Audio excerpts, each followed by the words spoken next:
சர்வ வல்லவராம் ஆண்டவர் ஆகிய இயேசு கிறிஸ்துவின் வல்லமையுள்ள நாமத்தினாலே இக்காலை வேளையிலே அனைவரையும் அன்போடு வாழ்த்துகிறேன்.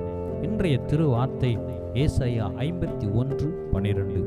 உன்னை உண்டாக்கின கர்த்தரை மறக்கிறதற்கு நீ யார்?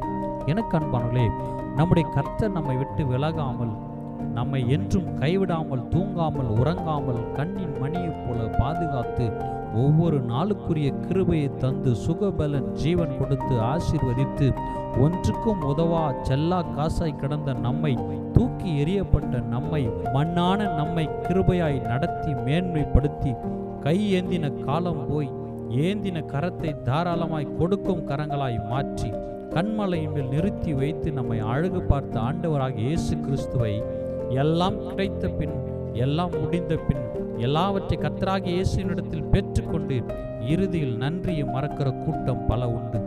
நம்மை உண்டாக்கின தெய்வத்தை மறப்பதற்கு எப்படி மனம் வருகிறது என்று தெரியவில்லை. இன்றைய காலகட்டத்தில் அநேகர் கர்த்தரிடத்திலிருந்து எல்லாவற்றை பெற்றுக்கொண்டு எளிதாக நன்றியை மறந்து விடுகிறார்கள். நன்றி கெட்ட உலகம். மனிதனை நினைப்பதற்கும் மனிதனை விசாரிப்பதற்கும் மனிதர்களாகிய நாம் எம்மாத்திரம். இதை அறிந்தவர்கள், புரிந்தவர்கள் நன்றி செலுத்தாமல் இருக்க மாட்டார்கள். வானங்களும் வானாதி வானங்கள் கொள்ளாத ஆண்டவரை மறக்கிறதற்கு நீ யார்? யார் நம்மை மறந்தாலும் ஆண்டவர் நம்மை மறப்பதில்லை.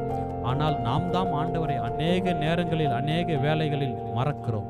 இக்காலை வேளையிலே அவர் நம்மை மறப்பதில்லை. நாம் ஆண்டவரை மறக்காமல், அவர் செய்த அற்புத செயல்களை மறவாமல், வல்லமையான கிரியைகளை மறவாமல், நம் வாழ்வில் பெற்ற அனைத்தும் அவரால் அருளப்பட்டது என்பதை மறவாமல் நன்றியோடு ஜீவிப்போம். தினமும் நன்றி செலுத்துவோம். நாம் மண் என்பதை நினைக்கூறுவோம். தரை மட்டும் தாழ்த்துவோம். கர்த்தர் நம்மை ஆசீர்வதித்து உயர்த்தி மேன்மைப்படுத்துவாராக. ஆமென்.